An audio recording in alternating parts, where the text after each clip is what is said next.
Welcome to Rising. Thank you for tuning in this morning. Brianna Joy Gray is back from the Midwest. Is that where you were? Yes, from good old Cleveland, Ohio. We were nearby, sort of. That's true. That's true. I hear you walloped us in the football games. Yes. About the only sports event I actually care about, the Michigan-Ohio State game. It was a fantastic game. Crushing Michigan victory, which has me very excited. Look, I'm happy to give you that one, Robbie. A win is a win, if we can all share it around the table here. Well, I appreciate it. What are we talking about? Well, Joe Biden is continuing to just shrug off polling, showing voters are less than enthusiastic to give his administration another 4 years. Here's Press Secretary Karine Jean-Pierre at the podium yesterday. Given the president's sagging poll numbers and the fact that he is currently placing behind any Republican opponent, has there been any talk in this White House about a change in strategy or staffing going forward in reflection of those numbers to continue to show him underwater? No. And there was also a call out in recent weeks to staff, to senior officials, that if you want to go by the end of the year, go. Otherwise, you're here for the duration of the rest of the term. Should we be anticipating any departures of either cabinet officials or other senior officials? Look, I can't speak to people's personal decisions. We don't have anything to announce at this time. And, we're going to continue to do the work that the president set out to do.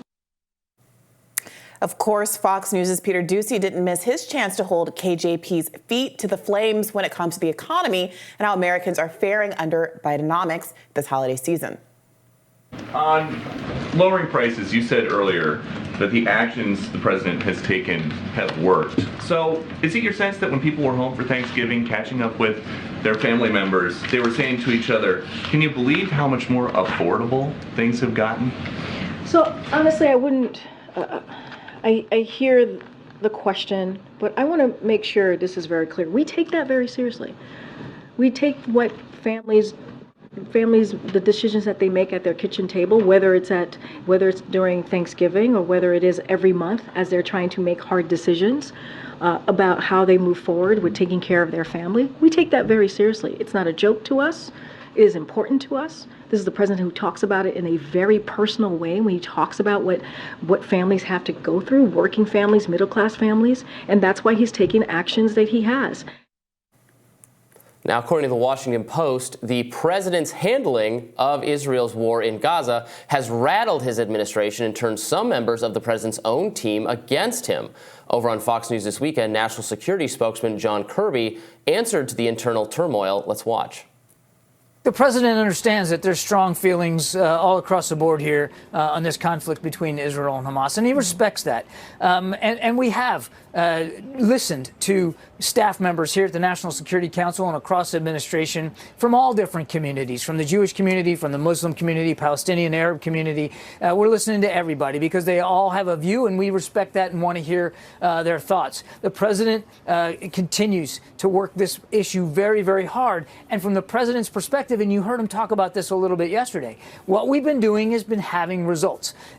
Israel needs to be able to defend itself against a truly genocidal threat that Hamas poses. And so we're going to continue to give them the tools and the capabilities to go after that threat, as well as lessons learned from our own experience in urban warfare against terrorists. We're also working, but wait, Martha, we're also working very, very hard, as we've been talking about for the last few minutes, to get hostages out, to get Americans out. Some 850 Americans have been able to leave thanks to our leadership. As a reminder, polling from earlier this month found that President is losing support most chiefly from young Democrats, whopping 70% of whom don't support Biden's handling of the war in the Middle East. Ooh, yeah, those poll numbers are bad, and you can kind of hear the panic in Kirby as he tries to rationalize. He gives it a little bit of a, I see you, I hear you, Arab Americans, I see you, I hear you, especially those concentrated in key states like your home state of Michigan. And there is no substantive response forthcoming. You hear from Karine Jean-Pierre. Is there going to be a change in staff? Is anything going to be different? No, flat nose, including in the context of Israel-Palestine. And what it increasingly feels like is that there's hope that the humanitarian pause, these temporary ceasefire, whatever you want to call it, is going to appease people.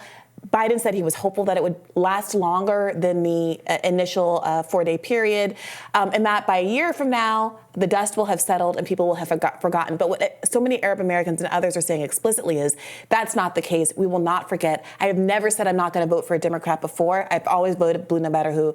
But this, the 20,000 people dead in a period of 6 weeks or so is different. Yeah, it's clearly not appeasing the voters in Biden's coalition, which is the issue. And also, particularly for young voters, you can make the case that Democratic voters or Republican voters on the other side, they vent their frustration with the candidate, but when push comes to shove, they cast their ballot for that person. I think that's broadly more likely to be true the older the voter is in question. But we can see that young people are actually open to experimentation with third-party voters, third-party candidates, with not voting, with other sort of arrangements. So to isolate this group in particular is going to be the hardest people to win back. And they're saying clearly that that they don't think what Biden is doing is good enough. Biden thinks it's good enough. It might be fine for other voters in his coalition, but it's clearly not resonating with these key supporters, and that's going to be a huge problem. Yeah. And I think part of the issue is that this most recent concern over events in Gaza is just the top layer of a lot of issues people have had with Biden from the jump. At the core of this are concerns about his age. The majority of Democratic voters did not want him to be the nominee purely because of the age issue.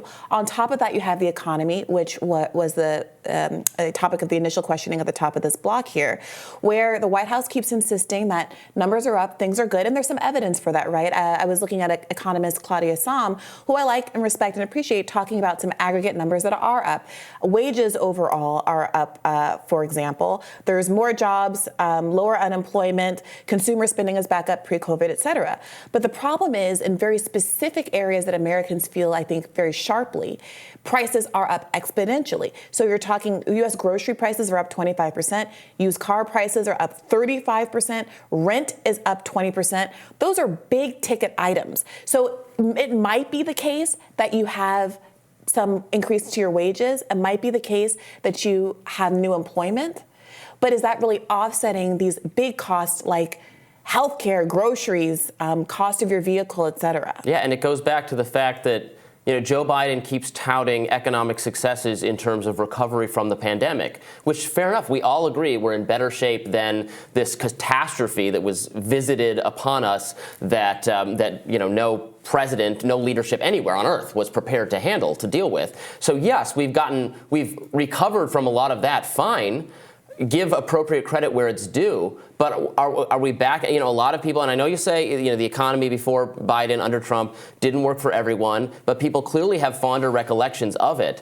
And I think that's stuck in their heads, and they are not at all satisfied with the job Biden has done. Just getting us back to somewhat not so far off where we were from before the pandemic is not nearly good enough. And no wonder people are wondering about giving Trump another crack at it. There's a meme going around that is not a partisan meme that says that 2016, alternately 2017, was the best year of our collective lives. Yes.